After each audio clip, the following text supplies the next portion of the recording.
আমার প্রিয় ছাত্রছাত্রীরা, আজ শুরু করছি ভারতের স্বাভাবিক উদ্ভিদ।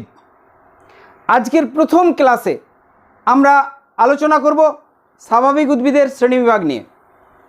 তো এখান থেকে যেভাবে প্রশ্নটা আসে, খুব সাধারণভাবে যে প্রশ্নটা আসে, স্বাভাবিক উদ্ভিদের শ্রেণীবিভাগ করো, একদম প্লেন একটা প্রশ্ন।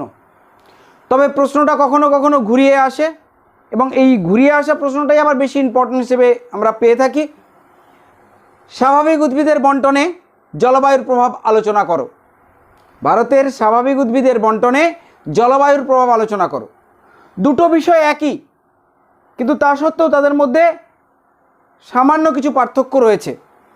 তো আমরা দুটো বিষয়কেই মাথায় নিয়ে আজকের ক্লাস করব।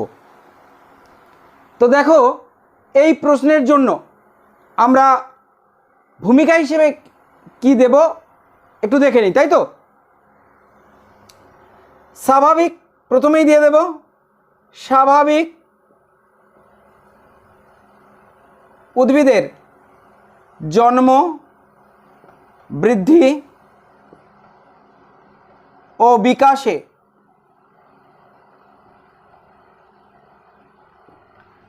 সবথেকে বেশি প্রভাব বিস্তার করে জলবায়ু।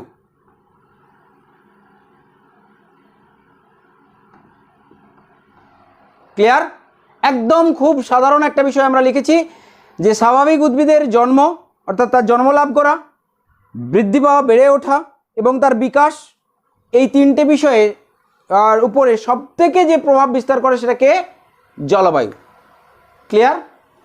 এর সঙ্গে আমরা একটা দ্বিতীয় প্যারাগ্রাফ ব্যবহার করব। এই জলবায়ুর আবার কোন উপাদানগুলো সবথেকে বেশি প্রভাব ফেলে সেটার বিষয়টাকে একটু আমরা এখানে জানিয়ে দেব। আবার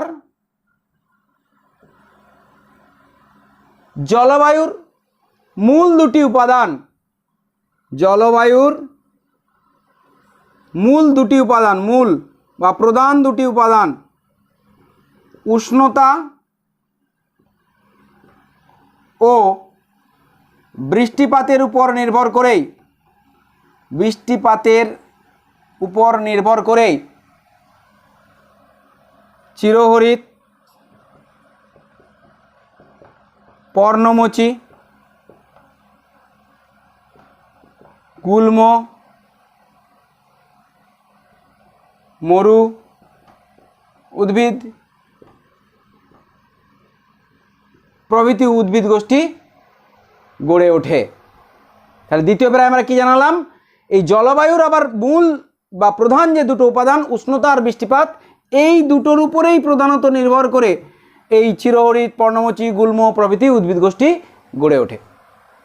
হয়ে গেল আমাদের ভূমিকা দেওয়া। এরপর আমরা মূল প্রশ্নে চলে যাব। মূল প্রশ্নের ইম্পর্টেন্ট যেটা বলেছি কোনটা? স্বাভাবিক উদ্ভিদের বন্টনে জলবায়ুর প্রভাব। তাই আমরা একটা হেডিং দিলাম, স্বাভাবিক উদ্ভিদের বন্টনে জলবায়ুর প্রভাব। ক্লিয়ার? তো যদি এটা শ্রেণীবিভাগ হিসেবে আসে, তোমরা ঠিক একইভাবে পয়েন্টটাকে চেঞ্জ করে নেবে, ভারতের স্বাভাবিক উদ্ভিদের শ্রেণীবিভাগ, ব্যাস, আর কিচ্ছু না। আমরা এই প্রশ্নটা ধরেই এগোই। প্রথম পয়েন্ট বন্টন আমরা দেব এ, উষ্ণতা ও বৃষ্টিপাতের প্রাচুর্য। স্বাভাবিক উদ্ভিদের বন্টনে জলবায়ুর প্রভাব, এর প্রথম যে বন্টনটা আমরা দেখাবো তার হেডিং কি দিলাম? উষ্ণতা ও বৃষ্টিপাতের প্রাচুর্য।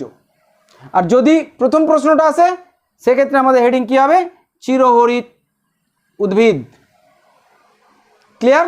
একদম প্লেন চিরহরিৎ উদ্ভিদ। তার মানে আমরা এটুকু বুঝে গেলাম উষ্ণতা এবং বৃষ্টিপাতের প্রাচুর্য যেখানে আছে সেখানে চিরহরিৎ উদ্ভিদ জন্মায়।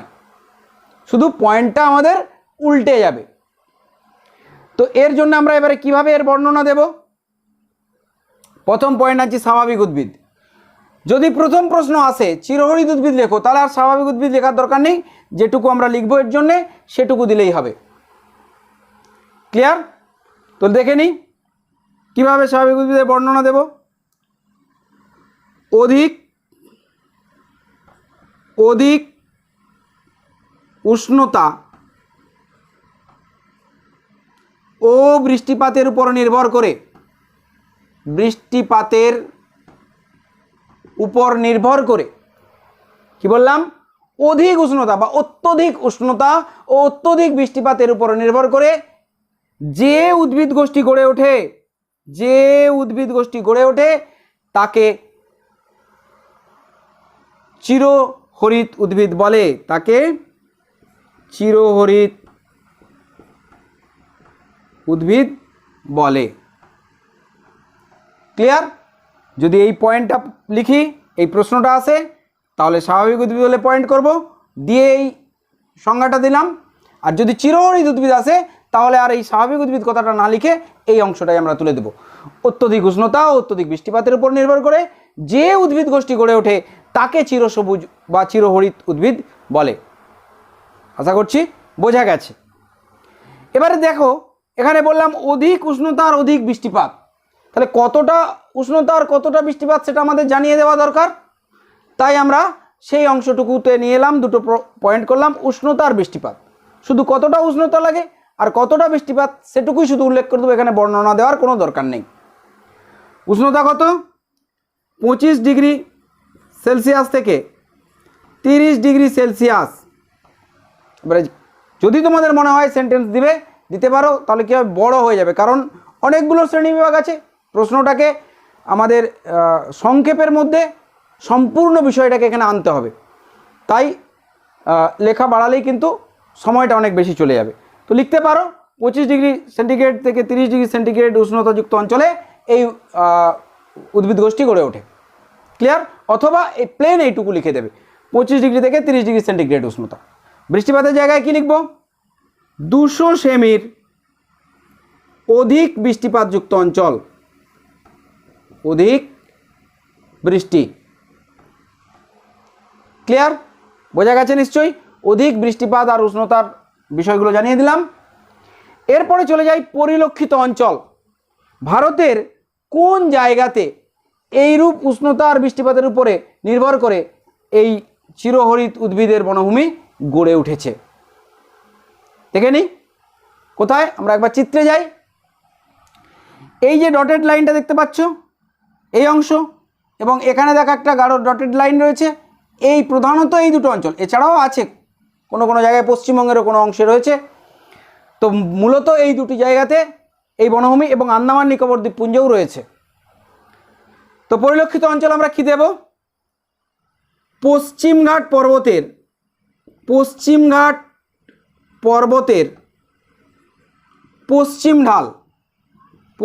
ঢাল।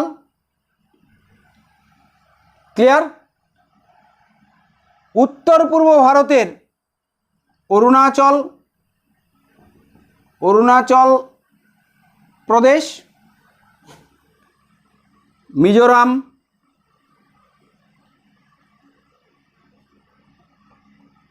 অসম, ত্রিপুরা, সেই সঙ্গে আন্দামান নিকোবর দ্বীপপুঞ্জ, আন্দামান নিকোবর প্রভৃতি স্থানে এই বনভূমি গড়ে উঠতে দেখা যায় বা এই বনভূমির অবস্থান লক্ষ্য করা যায়। পশ্চিমঘাট পর্বতের পশ্চিম ঢাল, অরুণাচল প্রদেশ, ত্রিপুরা, মিজোরাম, মেঘালয়, মণিপুর, এই সমস্ত জায়গায়, এবং আন্দামান নিকোবর দ্বীপপুঞ্জ, হিমালয় পর্বতের তরাই অঞ্চল এর সঙ্গে যোগ করে দিতে পারো, এবং পশ্চিমবঙ্গের কিছু কিছু অংশে এই বনভূমি দেখতে পাওয়া যায়, এগুলো যোগ করে দিতে পারো। উল্লেখযোগ্য উদ্ভিদ, কি কি উদ্ভিদ এখানে রয়েছে এই বনভূমিতে, অর্থাৎ চিরহরিত উদ্ভিদ অঞ্চল বা উষ্ণতা এবং অধিক বৃষ্টিপাতযুক্ত অঞ্চলে কি কি উদ্ভিদ জন্মায়, তাদের কয়েকটির নাম আমরা দিয়ে দেব। মেহগিনি, রোজউড, আয়রনউড, চাপলাস,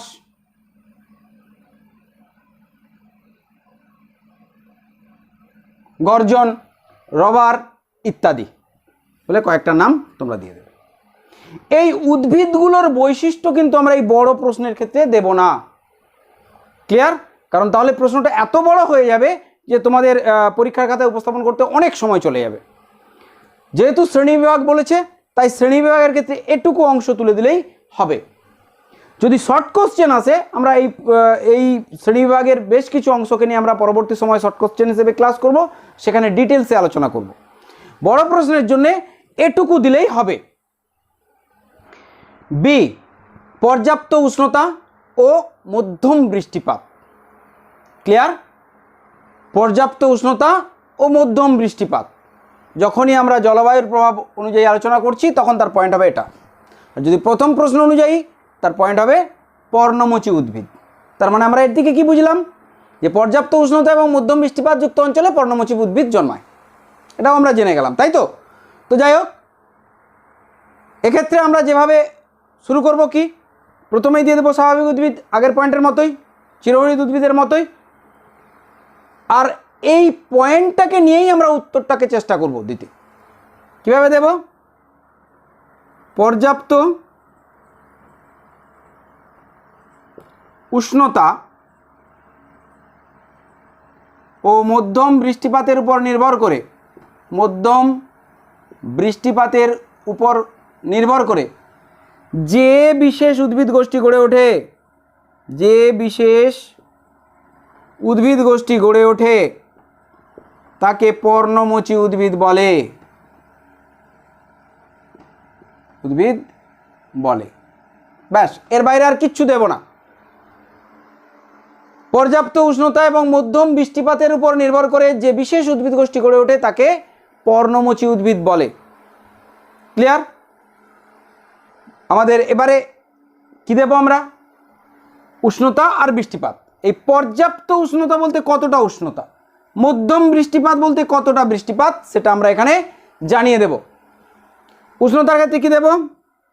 গড়ে 27 ডিগ্রি সেলসিয়াস উষ্ণতাযুক্ত অঞ্চলে এই উদ্ভিদ গোষ্ঠী গড়ে ওঠে, বা গড়ে 27 ডিগ্রি সেলসিয়াস, এর বেশি আর কিচ্ছু না দিলেও চলবে। বৃষ্টিপাত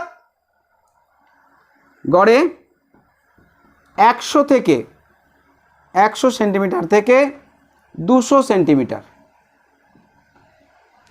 সেন্টেন্স দিতে চাইলে কি হবে? 100 সেন্টিমিটার থেকে 200 সেন্টিমিটার যুক্ত বৃষ্টিপাতযুক্ত অঞ্চলে এই উদ্ভিদ গড়ে ওঠে। ক্লিয়ার? এই জায়গাটা আর বোঝানোর দরকার নেই, আমরা আগের পয়েন্টেও দেখে নিয়েছি বিষয়টা। চলে যাই পরিলক্ষিত অঞ্চল। আমরা চিরহরিৎ অঞ্চলটা দেখে ফেলেছি, এরপরে আমরা দেখব পর্ণমোচী উদ্ভিদের অঞ্চল, অর্থাৎ পর্যাপ্ত উষ্ণতা এবং মধ্যম বৃষ্টিপাতের উপর নির্ভর করে যে উদ্ভিদ গোষ্ঠী গড়ে ওঠে। কোথায়? এই যে ডটেড লাইনটা তোমরা দেখতে পাচ্ছ, বিন্দু বিন্দু বিন্দু বিন্দু দেওয়া আছে পুরোটা, এই সম্পূর্ণ অঞ্চল জুড়েই পর্ণমোচী উদ্ভিদের বনভূমি গড়ে উঠেছে। কিভাবে লিখব? পশ্চিমঘাট পর্বতের পূর্ব ঢাল, পশ্চিমঘাট পর্বতের পূর্ব ঢাল। চিরহরিৎ উদ্ভিদ কোথায় দেখেছিলাম? পশ্চিম ঢালে। পূর্ব ঢাল, এর সঙ্গে মাঝের কয়েকটি জায়গার নাম আমরা দিয়ে দেব। উত্তরপ্রদেশ, উত্তরপ্রদেশ, মধ্যপ্রদেশ, ঝাড়খণ্ড,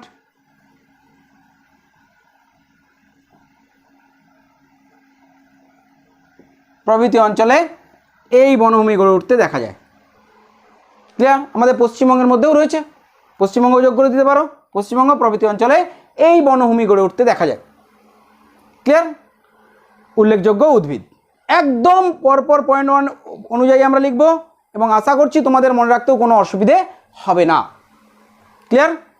উল্লেখযোগ্য উদ্ভিদ কি কি উদ্ভিদ দেখা যায়, কয়েকটি পর্ণমোচী উদ্ভিদের আমরা নাম লিখে দেব, কারণ আমরা পশ্চিমবঙ্গের মধ্যে যেহেতু পর্ণমোচী উদ্ভিদ রয়েছে, আমরা তার মানে আমাদের পরিচিত উদ্ভিদগুলোর মধ্যে ম্যাক্সিমাম নাম আমরা পেয়ে যাব। শাল, সেগুন, পলাশ, শিরীষ,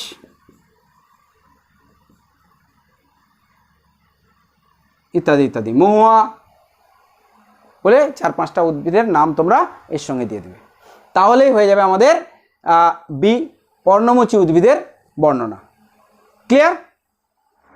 3 নম্বর পয়েন্ট বা সি, অধিক উষ্ণতা ও স্বল্প বৃষ্টিপাত এরূপ জলবায়ুর উপর নির্ভর করে কোন উদ্ভিদ গোষ্ঠী গড়ে ওঠে? পাশে দেওয়া আছে গুল্ম জাতীয় উদ্ভিদ। তাহলে কি জানলাম? অধিক উষ্ণতা এবং স্বল্প বৃষ্টিপাত যুক্ত অঞ্চলে গুল্ম জাতীয় উদ্ভিদ জন্মায়। দুটো প্রশ্নের জন্য দু রকমের হেডিং আমরা আগে আলোচনা করে নিয়েছি। প্রথম পয়েন্ট স্বাভাবিক উদ্ভিদ, এক্ষেত্রে কি লিখব? একদম হেডিং ধরে আমি বলেই দিয়েছি, মনে রাখতে সুবিধা হবে।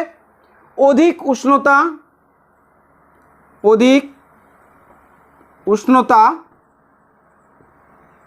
ও স্বল্প বৃষ্টিপাতের উপর নির্ভর করে যে উদ্ভিদ গোষ্ঠী গড়ে ওঠে তাকে গুল্ম জাতীয়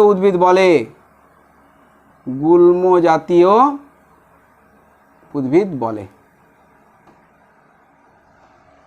আশা করছি এটা বোঝানোর মতো আর কিছু নেই।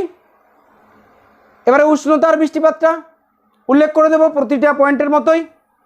উষ্ণতা কত বলেছি? অধিক উষ্ণতা, অর্থাৎ 25 ডিগ্রি সেলসিয়াস থেকে 30 ডিগ্রি সেলসিয়াস উষ্ণতাযুক্ত অঞ্চলে এই বনভূমি গড়ে ওঠে। ক্লিয়ার? বৃষ্টিপাত প্রথমেরটায় কি পড়েছিলাম চিরহরিতে? 200 সেন্টিমিটারের বেশি। দেখো পরপর মনে রাখতে তোমাদের কীরকম সুবিধা হবে। পর্ণমোচী উদ্ভিদের ক্ষেত্রে কি দেখেছিলাম? পর্ণমোচী উদ্ভিদের ক্ষেত্রে 100 থেকে 200। গুল্ম জাতীয়র ক্ষেত্রে তাহলে কি হবে? 50 সেন্টিমিটার থেকে 100 সেন্টিমিটার বৃষ্টিপাতযুক্ত অঞ্চলে এই গুল্ম জাতীয় উদ্ভিদ গড়ে ওঠে। ক্লিয়ার? মনে রাখারও সুবিধা হবে তোমাদের, পরপর ধাপে ধাপে নেমে আসছে। 50 সেমি থেকে 100 সেন্টিমিটার বৃষ্টিপাতযুক্ত অঞ্চলে এই বনভূমি গড়ে ওঠে। ক্লিয়ার? চলে যাই পরিলক্ষিত অঞ্চল কোথায় দেখা যায়। এই যে ডটেড লাইনটা তোমরা দেখতে পাচ্ছ, এই দুটি জায়গায় প্রধানত গুল্ম জাতীয় উদ্ভিদ দেখতে পাওয়া যায়। ক্লিয়ার? পরিলক্ষিত অঞ্চলে তাহলে কি দেব? কচ্ছ, এটা কচ্ছ উপদ্বীপ, কাথিয়াবাড় উপদ্বীপ, কচ্ছ ও কাথিয়াবাড় উপদ্বীপ, কাথিয়াবাড় বা ওয়াড়ও লিখতে পারো। বাড় উপদ্বীপ রাজস্থানের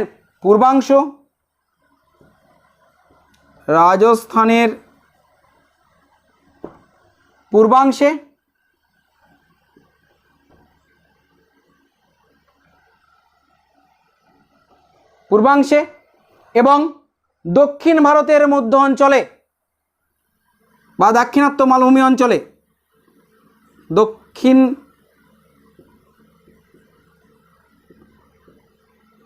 ভারতের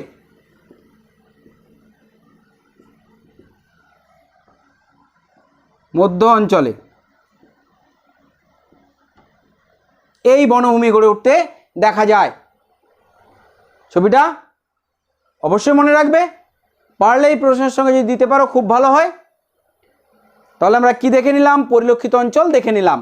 কচ্ছ উপদ্বীপ, কাথিয়াবাড় উপদ্বীপ রাজস্থানের পূর্ব দিক এবং দক্ষিণ ভারতের মধ্য অঞ্চলে এই বনভূমি গড়ে উঠতে দেখা যায়। চলে যাই উল্লেখযোগ্য উদ্ভিদ। এই বনভূমিতে কি কি উদ্ভিদ দেখা যায়? কাঁটা ঝোপঝাড়,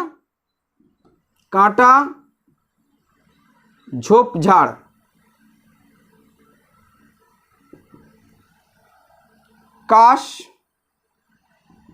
সাবাই ঘাস,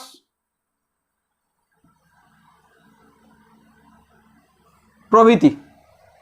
কাঁটা ঝোপঝাড় ও গুল্ম জাতীয় কাঁটা ঝোপঝাড় দেখতে পাওয়া যায়, সেই সঙ্গে বিভিন্ন ধরনের ঘাস, কাশ, সাবাই ঘাস, এলিফ্যান্ট গ্রাস ইত্যাদি এই বনভূমিতে দেখতে পাওয়া যায়। ক্লিয়ার? চলে যাই 4 নম্বর পয়েন্ট ডি, অধিক উষ্ণতা ও অত্যল্প বৃষ্টিপাত। পয়েন্টটা দেখেই বুঝতে পারছো, প্রচণ্ড উষ্ণতা কিন্তু সেই সঙ্গে একেবারে বৃষ্টিপাত খুবই কম। মরু উদ্ভিদ। দুটো প্রশ্নের জন্য দুটো হেডিং। তো এখানে আমরা কিভাবে শুরু করব?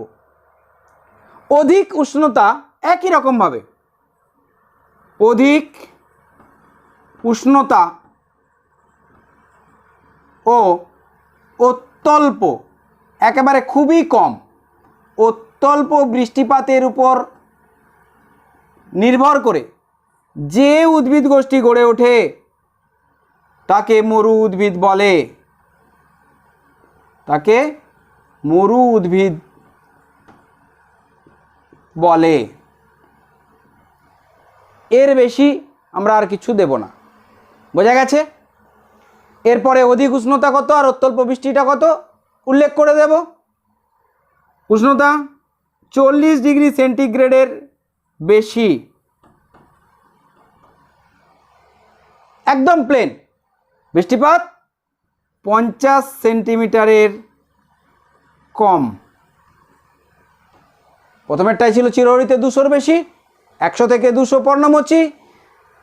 গুল্ম জাতীয় উদ্ভিদে কি পেলাম 50 থেকে 100, এখানে এসে পাচ্ছি 50-এরও কম বৃষ্টিপাতযুক্ত অঞ্চল এবং উষ্ণতা অনেক বেশি, সেই সমস্ত অঞ্চলে এই উদ্ভিদ জন্মায়। এবারে দেখো এই উদ্ভিদ আমাদের ভারতে কোথায় রয়েছে। আমাদের ভারতবর্ষের কেবল একটি জায়গাতেই এই উদ্ভিদ দেখা যায়, রাজস্থানের পশ্চিমের মরুস্থলীয় অঞ্চলে প্রধানত এই উদ্ভিদ দেখতে পাওয়া যায়। তাহলে এই উদ্ভিদের অবস্থান বা পরিলক্ষিত অঞ্চল কোথায়? রাজস্থানের পশ্চিমের মরুস্থলীয়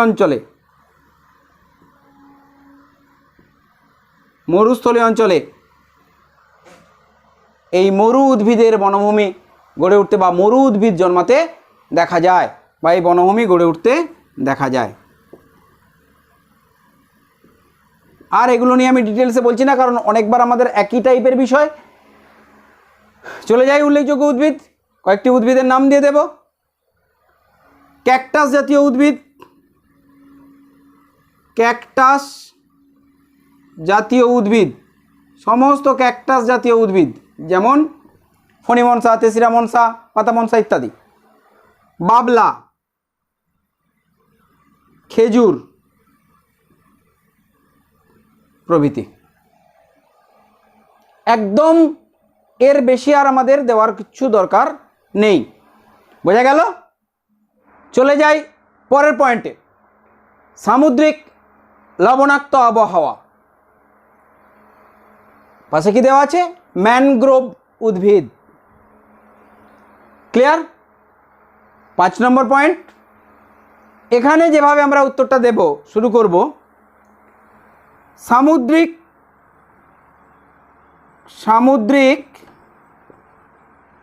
লবণাক্ত আবহাওয়ার উপর নির্ভর করে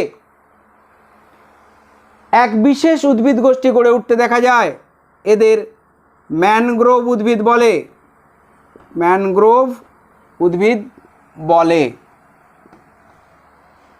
এখানে একটা নতুন পয়েন্ট আমরা শব্দ যোগ করেছি, সামুদ্রিক লবণাক্ত আবহাওয়ার উপর নির্ভর করে এক বিশেষ উদ্ভিদ গোষ্ঠী গড়ে উঠতে দেখা যায়, এদের ম্যানগ্রোভ উদ্ভিদ বলে। এই উদ্ভিদ গড়ে ওঠা সামুদ্রিক এই লবণাক্ত আবহাওয়াটা কেমন, তার মধ্যে কি কি উষ্ণতা, কতটা বৃষ্টিপাত। আর এখানে একটা নতুন পয়েন্ট এনেছি, বাতাস। উষ্ণতা কতটা লাগে এই উদ্ভিদের জন্য একটু দিয়ে দিই। ক্রান্তীয় অঞ্চলের যা উষ্ণতা, প্রায় একই রকমের উষ্ণতাযুক্ত অঞ্চলে এই উদ্ভিদ গড়ে ওঠে। অর্থাৎ এখানে আমরা দেব 25 ডিগ্রি থেকে 30 ডিগ্রি সেলসিয়াস উষ্ণতাযুক্ত অঞ্চল। বৃষ্টিপাত 100 থেকে 100 সেন্টিমিটার থেকে 150 বা 200 সেমি, যে কোনো একটা দিতে পারো, 150 বা 200 দুটোতেই হয়। 100 থেকে 200 বা 150 যেটা হোক তোমরা লিখতে পারো, অসুবিধা কিছু নেই। বাতাস, আরেকটা পয়েন্ট এখানে এনেছি, বাতাস সমুদ্রের লোনা বাতাস,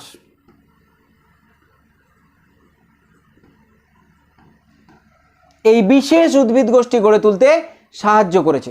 তাহলে এই বিশেষ উদ্ভিদ গোষ্ঠী অর্থাৎ ম্যানগ্রোভ উদ্ভিদ গড়ে তোলার জন্য এর উষ্ণতা প্রয়োজন, বৃষ্টিপাত প্রয়োজন, সেই সঙ্গে সমুদ্রের লোনা বাতাস এই উদ্ভিদ গড়ে উঠতে সাহায্য করেছে এই উদ্ভিদকে। ক্লিয়ার? পরিলক্ষিত অঞ্চল সমুদ্রের লবণাক্ত বাতাস ইত্যাদি তোমরা প্রথম থেকে শুনছো, তাহলে তোমরা বুঝেই গেছো এই বনভূমি কোথায় গড়ে উঠতে পারে।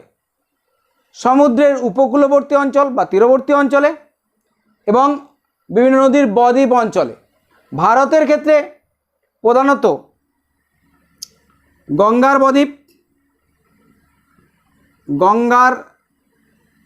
বদ্বীপ, মহানদী, কৃষ্ণা, গোদাবরী, কাবেরী প্রভৃতি নদীর বদ্বীপ অঞ্চলে এই বিশেষ বনভূমি গড়ে উঠতে দেখা যায়। কোন কোন জায়গায় এগুলো? এই যে কালো কালো অঞ্চলটা আমার করা আছে, এটা গঙ্গার বদ্বীপ, মহানদী, গোদাবরী, কৃষ্ণার বদ্বীপ, কাবেরীর বদ্বীপ এখানে রয়েছে। এই জায়গাগুলোতে এই ম্যানগ্রোভ উদ্ভিদের বনভূমি গড়ে উঠেছে। ক্লিয়ার? উল্লেখযোগ্য উদ্ভিদ কয়েকটি উদ্ভিদের নাম দিয়ে দেব। প্রধান উদ্ভিদ সুন্দরী, গরান, গেওয়া, হেতাল, গোলপাতা ইত্যাদি। বোঝা গেল? তাহলে সামুদ্রিক লবণাক্ত আবহাওয়া বা ম্যানগ্রোভ উদ্ভিদ পড়লে আমরা এই অংশটাতে আমরা এইটুকু শুধু লিখে দেব, তাহলেই হবে। লাস্ট পয়েন্ট, পার্বত্য উদ্ভিদ। এখানে একটা খেয়াল করো, আমি এখানে কোনো পয়েন্ট দিইনি, একটা স্টার চিহ্ন দিয়ে দিয়েছি। ক্লিয়ার? আমাদের দুটো প্রশ্ন আছে। স্বাভাবিক উদ্ভিদের বন্টনে জলবায়ুর প্রভাব আলোচনা করো। এই প্রশ্নটা যদি পড়ে তাহলে সেক্ষেত্রে আমাদের এর আগের পয়েন্টেই আমাদের উত্তর শেষ, আমাদের সম্পূর্ণ আলোচনা হয়ে গেছে। এই পয়েন্টটা এই দ্বিতীয় প্রশ্নের জন্য দেওয়ার দরকার নেই। বোঝা গেছে? কিন্তু যদি ভারতের স্বাভাবিক উদ্ভিদের শ্রেণীবিভাগ করো যদি পড়ে, সেক্ষেত্রে আমরা ইয়ের পরে এফ বলে একটা পয়েন্ট করে পার্বত্য উদ্ভিদকে আনবো। তাহলে এই পয়েন্টটি, এই পার্বত্য উদ্ভিদ কেবলমাত্র ভারতের স্বাভাবিক উদ্ভিদের শ্রেণীবিভাগ অংশের লাস্ট পয়েন্ট। আশা করছি বিষয়টা বোঝাতে পেরেছি। ক্লিয়ার? পার্বত্য উদ্ভিদ এখানে যেভাবে আমরা শুরু করব, একটা ভূমিকা দিয়ে শুরু করব। ভারতের উত্তরে হিমালয় পার্বত্য অঞ্চলে, ভারতের উত্তরে হিমালয় পার্বত্য অঞ্চলে, হিমালয় পার্বত্য অঞ্চলের বিভিন্ন উচ্চতায়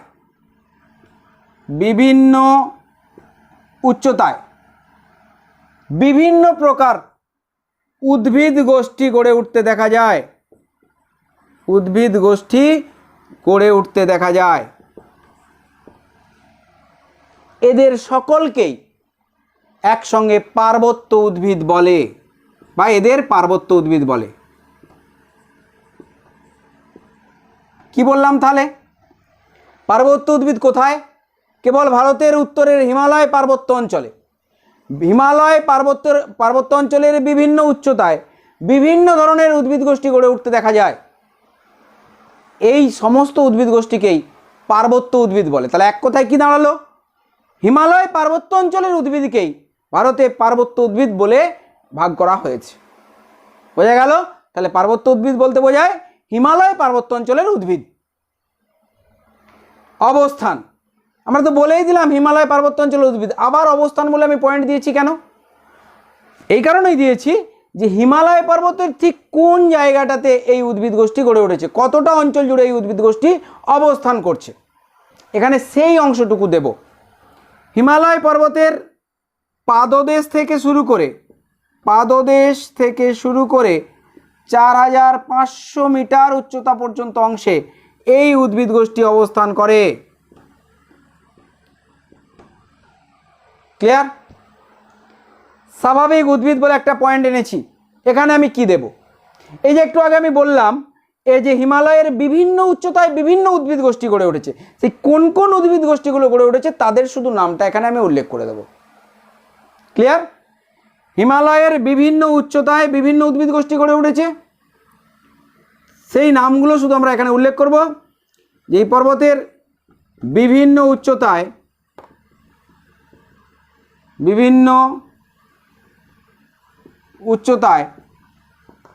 বিভিন্ন উদ্ভিদ গোষ্ঠী গড়ে উঠেছে, যেমন 1, 2 করে নাম দেব। চিরহরিৎ,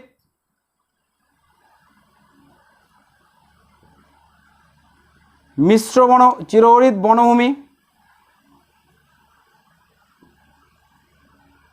2 মিশ্র বনভূমি,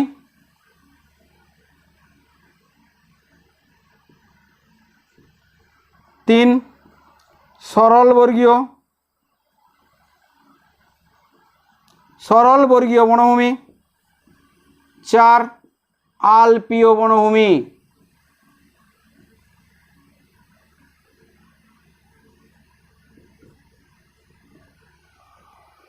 ক্লিয়ার? এই হয়ে গেল আমাদের দুটি প্রশ্নের সম্পূর্ণ উত্তর। আজকের ক্লাস এখানেই শেষ করলাম।